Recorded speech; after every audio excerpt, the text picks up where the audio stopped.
Aujourd'hui, je vous emmène en Égypte, terre de soleil et de sable, où chaque dune, chaque pierre semble chargée de mémoire.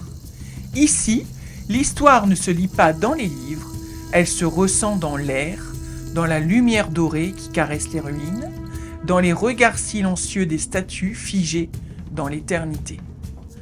Berceau de l'une des plus grandes civilisations de l'humanité, l'Égypte fascine autant par sa beauté que par ses mystères.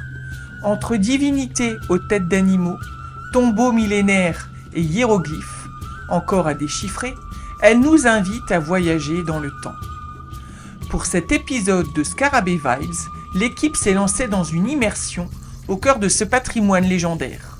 Un tour touristique guidé par ceux qui font vivre ces lieux au quotidien. Nous avons commencé par le plateau de Gizeh, où se dressent les majestueuses pyramides de Khéops, Képhren et Mykérinos. Un site monumental, accompagné par notre guide, Merwan, dont les récits ont redonné vie aux pierres. Et juste à côté, le regard éternel du Sphinx, sentinelle énigmatique entre ciel et sable. Enfin, nous avons poussé les portes du musée égyptien du Caire, lieu incontournable pour comprendre l'âme de cette civilisation. Des sarcophages, des statues, des trésors, dont celui de Toutankhamon, sont conservés là, dans une atmosphère à la fois solennelle et vibrante. Ce voyage, c'est une rencontre avec l'immensité du passé et l'écho qu'il laisse encore aujourd'hui. Alors Marie, Ouais. qu'est-ce que tu ressens là au pied des pyramides de Gizeh? Pour l'instant, je pense que je suis submergée par mes émotions, mais ça ancre. Hein. On est d'accord qu'au niveau énergie, ça ancre grave. Donc on verra la suite après. Ça c'est clair. Sylvie, Oui, qu'est-ce que tu ressens là pareil que Marie, en fait on ne se rend pas compte quand on est aux abords et quand on arrive devant vraiment en face, t'as une vague là qui te submerge et là tu te dis bon ça y est on y est. Hein. Ouais. On est bon. Des grosses énergies là sur place, énormes. Et Un des peu présences aussi. Hein. Il y a un petit peu de présence, mais elles circulent en même temps que nous. Ça fait un peu, tu sais, comme en Écosse, où en fait c'est comme si c'était parallèlement à nous qui vivait quelque chose. Ouais. Donc voilà, pour l'instant, ça vit, mais ça ne nous contacte pas en fait. On sent les présences, mais ça ne nous contacte pas. Ok, merci.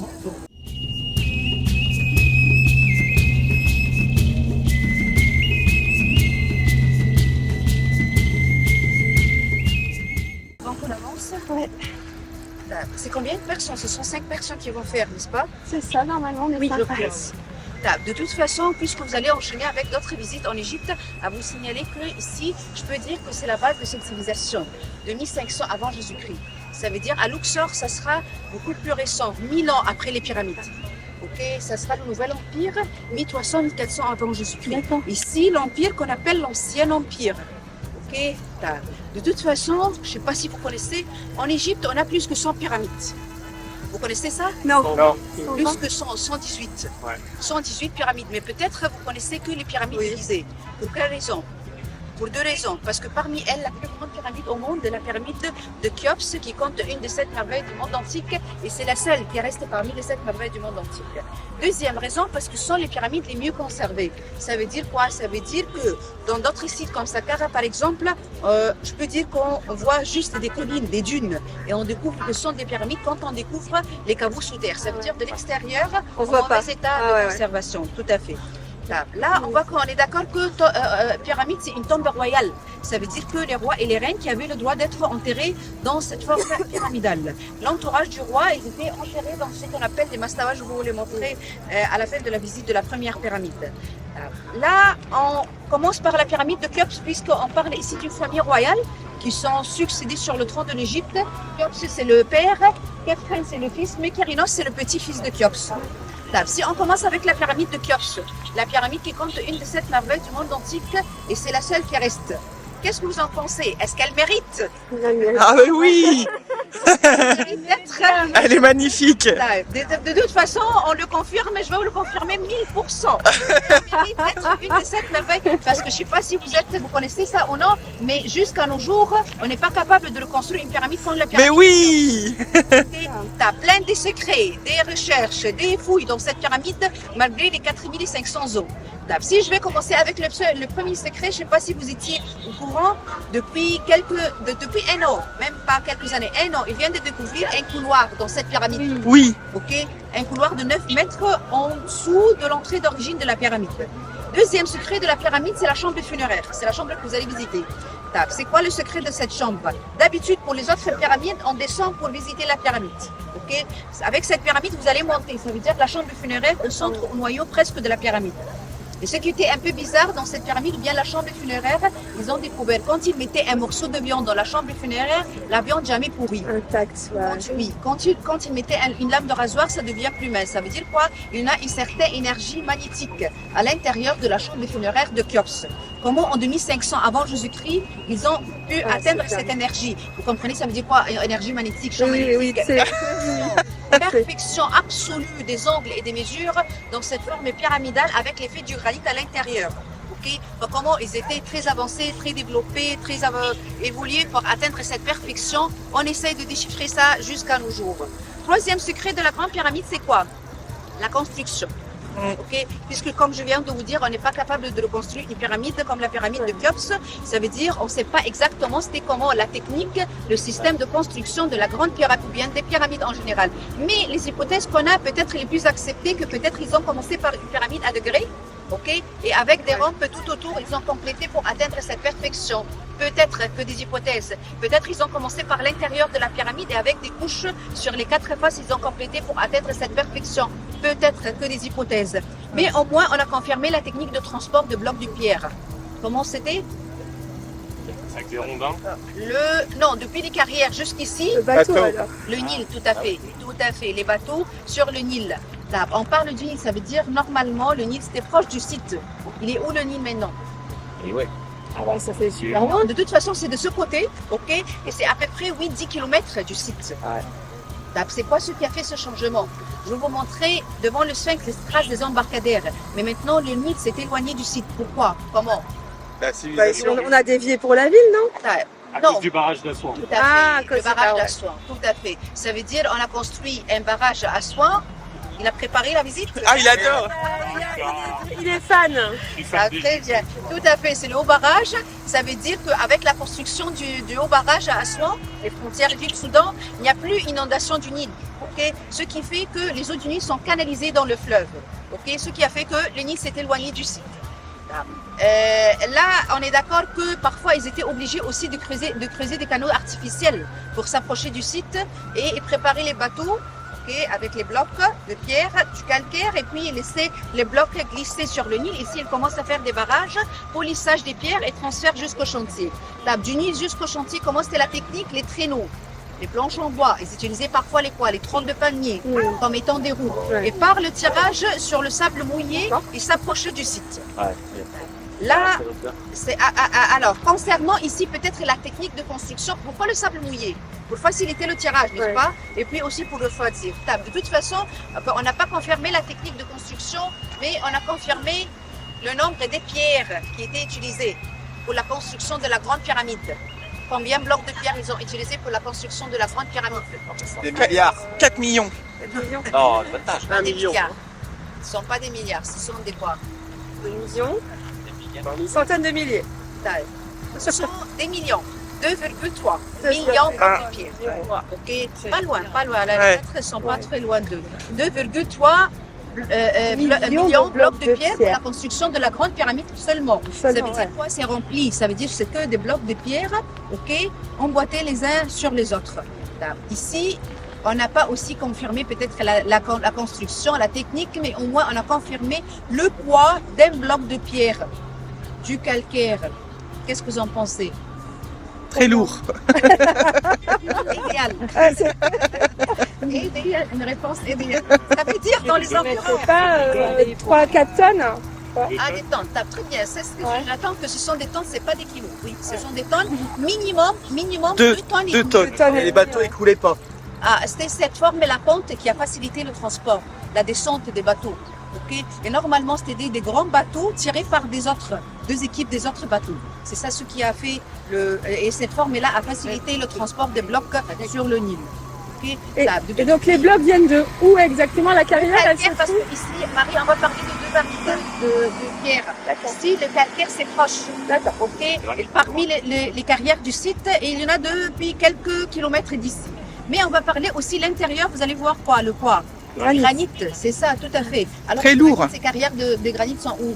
Ils sont en bas, à 100, c'est tout au sud. 900 km 900 au sud kilomètres. du Caire. Alors imaginez pour tailler, transporter et les poser parfaitement comme vous allez voir à l'intérieur.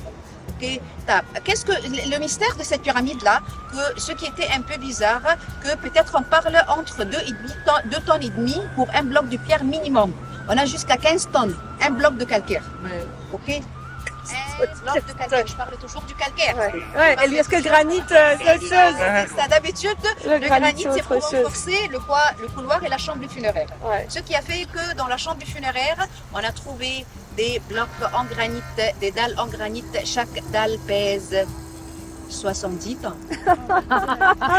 Ça te 70 cale, tonnes à 70 mètres de hauteur. Ok. Est-ce que vous avez compris? Mais c'est ça le mystère C'est ça, le mystère. de la grande. Est-ce que vous avez compris que du coup ce sont des extraterrestres qui ont fait les pyramides? Je suis pas contre l'idée. non plus. Nous on le sait. Nous on le sait. La question. J'ai déjà fait l'intérieur, vous verrez un petit peu comment sont les blocs Ouais. et pas seulement le Parfait. Ils sont c'est ça. parfaits. Comment ajuster Et la position aussi des pyramides avec le Orion. Et on va parler des tailles des pyramides, ça veut dire les pyramides sont alignées par la ceinture, le Orient, ce qui fait que c'est perfection absolue Mm. de ces trois. On est d'accord que c'est celle-là seulement qui compte une des 7 merveilles, c'est pas les Ouais. autres pyramides. Ouais. C'est seulement la pyramide des Khéops. Pourquoi? Parce que pour les autres, on va descendre. Alors c'est beaucoup plus facile à travailler et à creuser. Mais pour faire monter ces pierres-là à 70 mètres de hauteur, c'est ça le mystère. Et vous savez peut-être aussi qu'avec les machines, ça n'a pas marché.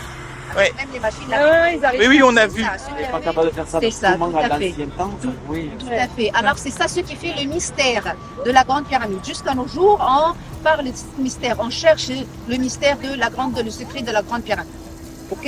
Avant qu'on avance sur la On va pyramide, bientôt la voir. juste ah, Est-ce que tu sais pourquoi il n'y a que Keftan qui a gardé sa couche de calcaire sur la Ah ouais, et pas les ça c'est intéressant. je vous explique parce que c'est ça, c'est tout à fait. Ça veut dire normalement, vous comprenez que toutes les 4 faces complètes de toutes les pyramides étaient bien couvertes. Oui. Et du calcaire très lisse à 1 degré, on dirait des miroirs, des diamants au désert. Ouais, ça Et- reflétait Et le soleil. pourquoi c'était bien poli? Parce que ici à l'Ancien Empire, on parle de quel dieu? Ra, le soleil. Alors imaginez comment il était très satisfait de revoir ses reflets solaires. Les pyramidiens étaient parfois en or massif pour la raison d'avoir des reflets solaires. Pourquoi? Et c'est ça la réponse. Comment on a perdu les revêtements? C'est quoi ça là C'est Les a volés. L'érosion, tremblement de terre. On parle de 4500 ans. Ouais. Ça veut dire normalement il y avait des tremblements de terre. Et pas mal des pierres qui étaient arrachées, prises des pyramides. On dit qu'elle a été construite en antisismique aussi. Et je veux vous montrer le temple antisismique, ce sera devant. Oui, ils avaient même cette technique-là. Vous allez voir, et même ici, l'idée d'emboîter et jamais de pierre identique dans une pyramide. Ok. Le plus important, comment on a perdu le revêtement, c'est quoi? L'or, Tout à fait. c'est l'homme Tout à qui a fait. volé. Ça veut dire quoi? Ça veut dire quand on va parler des anciennes églises, des anciennes mosquées, l'enceinte de la citadelle de Saladin en centre-ville, Par exemple, l'enceinte du Caire, ils sont servis de quoi? Mm. Des pierres, des Ah, pyramides. d'accord. C'est ça ce qui a fait qu'on a perdu. Ok, la citadelle de Saladin, je sais pas, peut-être vous l'avez vu hier, c'était avec une grande mosquée. On est passé, ouais. L'enceinte de la citadelle de l'extérieur pour, Ah, la tu construction- D'accord, Pierre de Il y a Pyramide. des trous, c'est pour vraiment. la construction de cette forteresse-là qui date du XIIe siècle, l'architecte de Saladin qui s'appelle Karakouche, il a utilisé des petites pyramides complètes, comme Ah, étant purée. barrière de pierre. Il est cool, lui. C'était déjà des pierres préparées, ce qui a fait que c'était plus Ouais. facile de transporter des pierres que de tailler des nouvelles, c'est ça, depuis les carrières. Alors pourquoi Ils ont pris le scarabée comme le lever de soleil, le dieu de l'éternité, le dieu Khepr. Parce que là, on a le soleil sous 3 formes. Le lever de soleil, c'est Khepr, c'est le scarabée. Ok. On a le soleil du midi, on avait 3 formes du soleil. Le soleil du midi, c'est Ra. et coucher de soleil c'est atout. Et pourquoi surtout le scarabée? Parce que rien n'est par hasard, ils ont remarqué que les scarabées sont forts dans le sable. Ok? Et avec le lever de soleil, les scarabées sortaient, c'est ça. Ce qui fait que pour eux, c'était le dieu qui poussait la sortie du soleil. Ah, merci. Tu vois, Merci avec beaucoup. plaisir. C'est lever de soleil, éternité, parce que pour eux, tous les jours, il y en a le lever de soleil. Pour eux, c'était l'éternité. Ok, Ok? merci.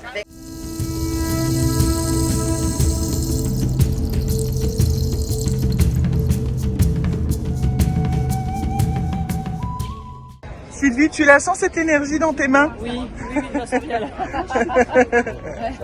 Je suis pas énergéticienne, mais je la sens bien. Ça picote, ça picote. Phil, où il est? Phil, Ah, ça picote. tu sens l'énergie dans tes mains? Ouais, ça pétille et j'ai les yeux qui pleurent. Ça, c'est l'émotion. Je vais même te dire un truc, c'est ça, un petit peu. C'est plus ça. Hein. Toi, dès que t'es arrivé, t'avais des fourmis dans les mains, Mich. Ouais. Là, c'est tout le corps là. Je vais te dire un truc, là, Tout le ça corps. me prend l'énergie que j'ai actuellement Je l'avais pour m'en redonner une autre. Oui, moi aussi je sens ça. C'est Je un, sens c'est un vrai... non, Ouais.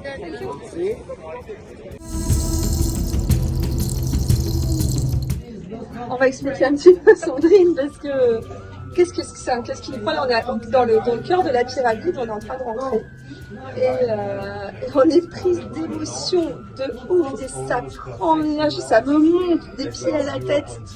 On sait pas pourquoi encore. Hein. On va voir après la suite. Je pense qu'on sait pas trop encore où on met les pieds. C'est juste hyper prenant en énergie quoi.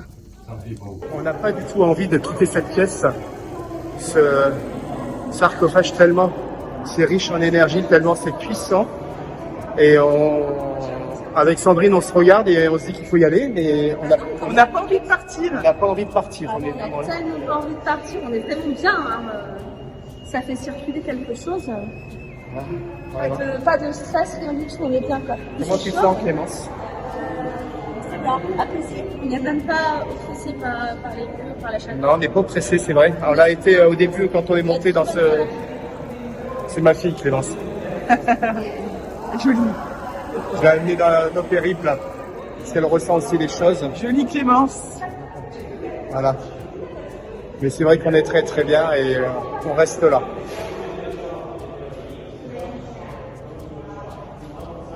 Regardez ces pierres alignées, c'est tout simplement incroyable.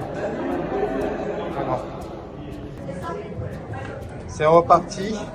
Dernière ligne droite, on est debout. Parce qu'après, ça va pas rigoler, on va devoir être à quatre pattes. Ça va les filles? Ouais, ça va trop bien. Alors? Vous êtes des rescapés? Ouais, on a bien transpiré à l'intérieur. Hein. C'était magique. C'était génial. Enfin, il faut quand même pas exagérer quand même, hein. Il faut être quand même un petit peu fou pour aller se baisser comme ça pendant 70 mètres. Un Hein. peu cinglé, ouais. Bah, je vais boire 1 litre d'eau, je crois. Moi aussi. On va s'aérer un peu. Ce que tu disais sur les scarabées, parce que tout le monde du scarabée te regarde, là, Michel. Je disais qu'il y avait une race de scarabées qui s'appelait les bousiers, les bouseux. Les Oui, bousiers. bon, d'accord. Alors, merci de ton intervention. Voilà, je me tais.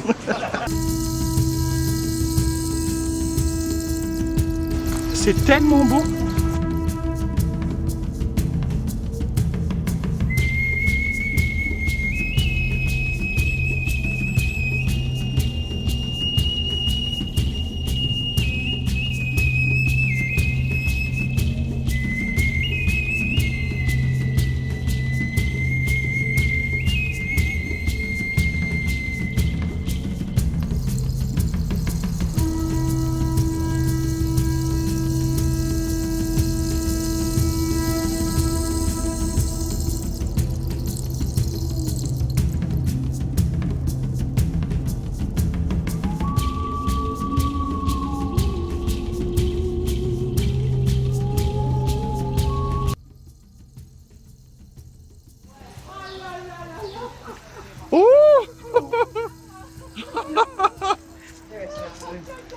Oh my god. Vite photo les gars. It's popular in Egypt.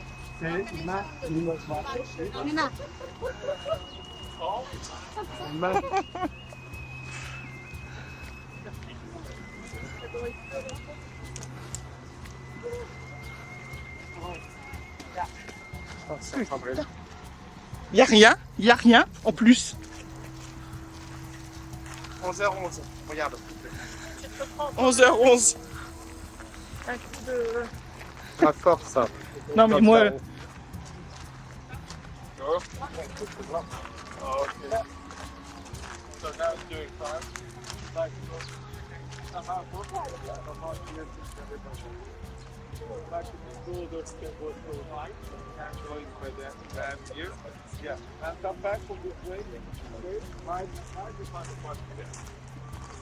Les scarabées avancés, comme ça vous pouvez la ligne sur la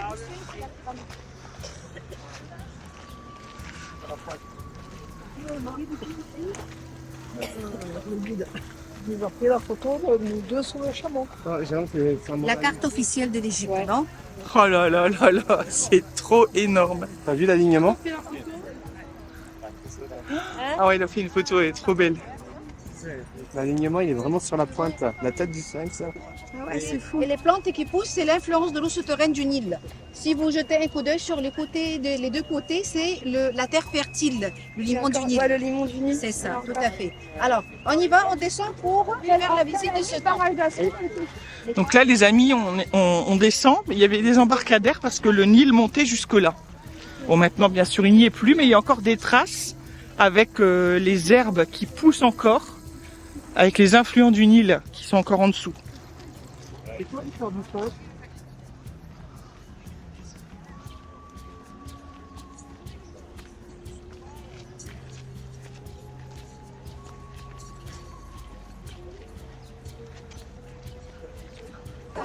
C'est la même pierre, ça veut dire comment ils ont pu tailler l'angle dans la même pierre. C'est la même aussi.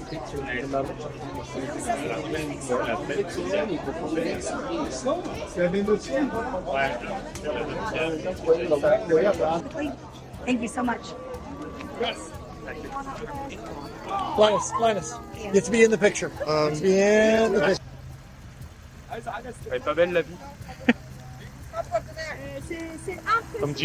Comme dirait Thierry Roland et Jean-Michel Larquet, maintenant qu'on a vécu ça, on peut mourir tranquille.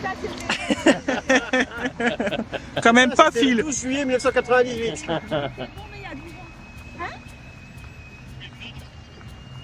Bah, là, ici à cet endroit, beaucoup moins, mais il n'y a pas non plus, c'est pas non plus la C'est folie, ça, ça va, quoi. C'est agréable.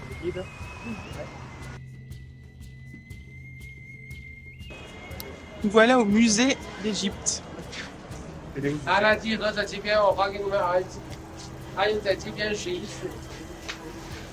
他们拿我现在没有吃的。 Pour le dos.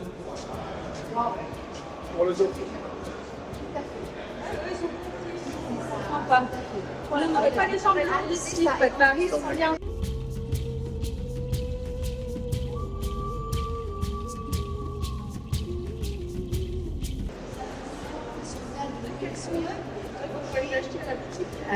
Et c'est fabriqué en quoi les sandales? Bambou. Papyrus. Tout à fait.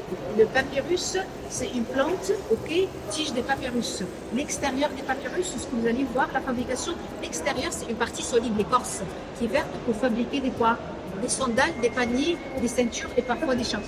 Et on vient de voir maintenant dans le bassin à l'entrée du musée. De toute façon, les fibres à l'intérieur, c'était pour fabriquer les papiers que vous allez voir. J'attends pour me faire des godasses. Ça pousse pas beaucoup. T'as 38, ça va? Poumon, non, le poumon, ce qui était enlevé du corps, c'est poumon, intestin, foie, estomac. Qu'est-ce qu'il faisait? Et le cerveau, de toute façon, il commençait par le cerveau. Okay? Ils arrachaient le cerveau par le nez. Regardez, et normalement, si vous pouvez imaginer le cerveau plus grand de sortir des phases nasales, ce qui a fait que parfois on a trouvé qu'ils font des trous pour jeter des matières, des produits pour liquéfier, enflammer le cerveau, pour faciliter le tirage par le nez. Okay? Puis une excision dans l'abdomen, dans la partie gauche de l'abdomen, pour vider les 4 viscères, poumon, intestin, foie, estomac. Okay? Qu'est-ce qu'ils faisaient avec les viscères? C'était aussi momifié et emboîté dans des vases. Ça veut dire ce que vous voyez ici, c'est un des viscères. marqué Barbie dessus. Et c'est décoré avec le masque. Oui. C'est ça, quoi. C'est toujours décoré avec le masque. Comme ça, C'est ça. c'est Tout ça. à fait, tout à fait. Ça, c'est une trace de Ça, c'est bandelettes. un des desserts et ce sont les bandelettes. Et c'est quoi la pierre? C'est l'albâtre. C'est de l'albâtre. C'est ça l'albâtre qui ressemble beaucoup au marbre, mais peut-être l'albâtre translucide laisse dégager la lumière. Ça, ce sont les couvercles du quoi? Des vases. Mich, on est avec le cercueil de Touya. Gouya, ça te parle? Impressionnant, hein. Petite taille, mais on ressent plein d'énergie, plein de force. C'est incroyable.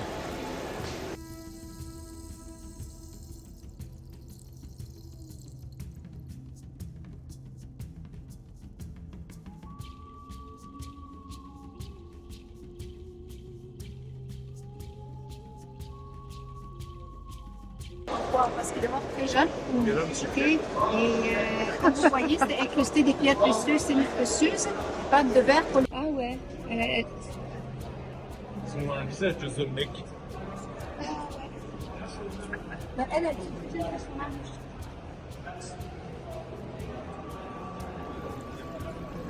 C'est marrant, cheveux blonds. C'est le aîné. C'est le nez.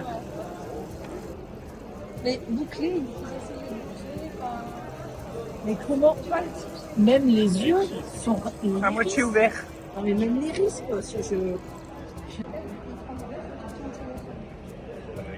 Ah non, ça marche pas celui-là.